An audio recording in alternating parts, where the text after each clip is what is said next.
السلام علیکم. ازادي ستوډیو ته ښه راغلاست. نن چهارشنبه د چونګار 28مه نیټه ده چې د 2019 میلادي کال د جولای له 18 نیټې سره برابر ده. زه ملالۍ بشیر یم او دا هم د خبرونو تفصیل. په افغانستان کې د سویډن کمیټه وايي له تهدیدونو وروسته لسګونو روغتیايي مرکزونه تړلي دي. د دې کمیټې په وینا زرګونو کورنۍ د دغو کلینیکونو د تړل کېدو په نتیجه کې اغیزمنې سوي دي.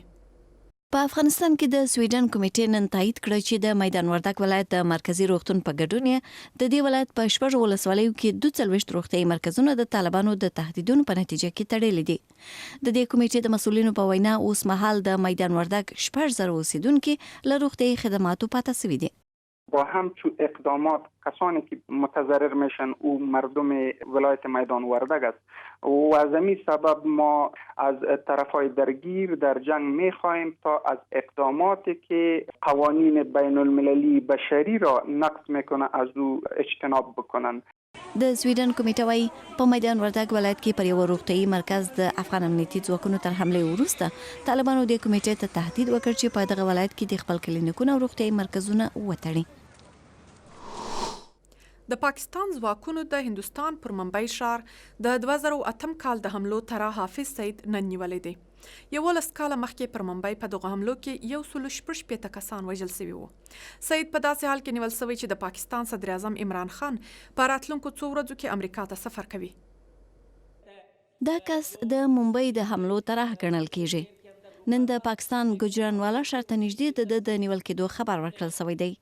حافظ سعید د هغو ډلو لپاره په پیسو راټولولو او مرسته تورن دی چې په پاکستان کې ممنوع اعلان شوی دی. هندي او امریکایي چارواکو پر حافظ سعید تور پورې کړی چې د ممبئی ښار پر یو هوټل د یهودانو پر یو مرکز او د ریل پر یو تمځای له لسو وسلوالو کسانو سره حمله کړې وه. امریکا سعید تروریست بولي او د نیول کېدو په خاطر د هر ډول معلوماتو په بدل کې د 10 میلیونو ډالرو جایزه ټاکلې ده.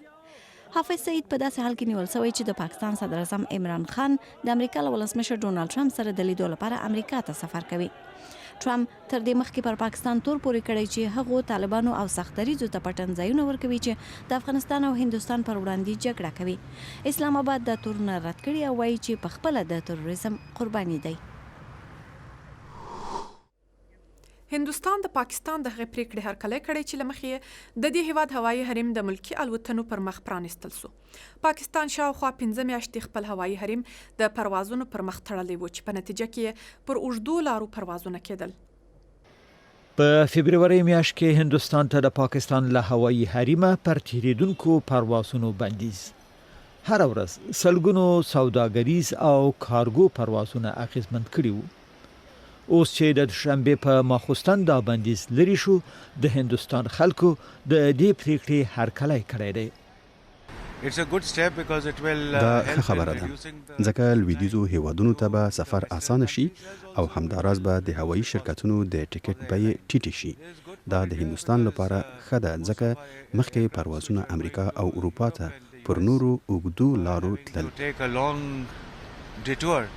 د روان کال د فبروري په 28مه نیټه د نیوی ډیلی او اسلام آباد ترمنځ تر لانجو وروسته پاکستان د ټولو الوتکو پر مخ خپل هوایي حریم وتاړه. دغه محدودیت د افغانستان او هندوستان هوایي شرکتونو ته مالی زیان اړولی او د کابل ډیلی او د کابل ممبئی د ټیکټونو بیه ډیره لوړه شوې وه. یوازې افغانستان له دې درکه 20 میلیون ډالر زیان ولید. د سودان واکمن پوځ له دیموکراسي پلوه اعتراض کوونکو سره نن د واک شریکولو موافقه لاسلیک کړه. د واک شریکولو په خاطر د دواړو لورو ترمنځ له څو اونیو راهیسې مذاکرات روان وو. د سودان د پوځي شورا د ازادي او تغییر ځواکونو او د اعتراض کوونکو د استازو ترمنځ نن سیاسي پریکړه لیک لاسلیک شو. دوی به یو بل سند هم په څو راتلونکو ورځو کې لاسلیک کوي چې د سودان اساسي قانون به ګڼل کیږي. د چهارشنبه په ورځ په جوړ شو مراسمو کې د دواړو لورو استازو ګډون کړی وو. دغه موافقې لاسلیک کېدل یوه لویه لاسته راوړنه ګڼل کیږي ځکه څو میاشتې د سودان پر سړکونو پراخ لارونونه وشول. په نتیجه کې پوځ د دې هیواد پخوانی ولسمشر عمر البشیر له واکه لرې کړ او په اپریل میاشت کې د دې هیواد واګې په لاس کې واخیستې.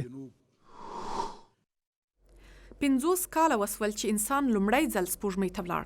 نیل آرمسټرانګ هغه کس و چې د سپوږمۍ پر سطح قدم وواهه.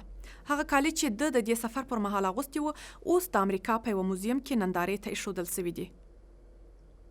په دغه کالو کې په لومړي ځل انسان سپوږمۍ ته ولاړ. د نیل آرمسترانګ زوی ریک آرمسترانګ د امریکا د مرستیال ولسمشر مایک پنس سره یو ځای نندارې ته د دغو جامو د وړاندې کولو په مراسمو کې ګډون وکړ. دا جامې له 14 کلونو راهیسې ساتل شوې وې چې هیڅ زیان ورته ونه رسیږي. 50 کاله مخکې د دا ډول جامو جوړولو چې د سپوږمۍ له چاپیریال سره سمون وخوري ډیر وخت ونیوه. د 1990 میلادي کال د جولای په 14 نیټه اپولو 11 سپوږمۍ ته روان سو او 4 ورځې وروسته نیل آرمسترانګ لومړی کس سو چې پر سپوږمۍ قدم کېږدي. په یو بل اقدام سره امریکا سپوږمۍ ته د انسان لیږلو د 15 کلیزې په مناسبت د واشنگټن د یاد څلي د اپولو په بڼه روښانه کړی. مننه چې ازادي سټوډیو مو وکتل. دا خبرونه زموږ پر ویب پاڼه azadi.radio.org هم کتلای شئ. تر بیا مو پر خدای سپارم.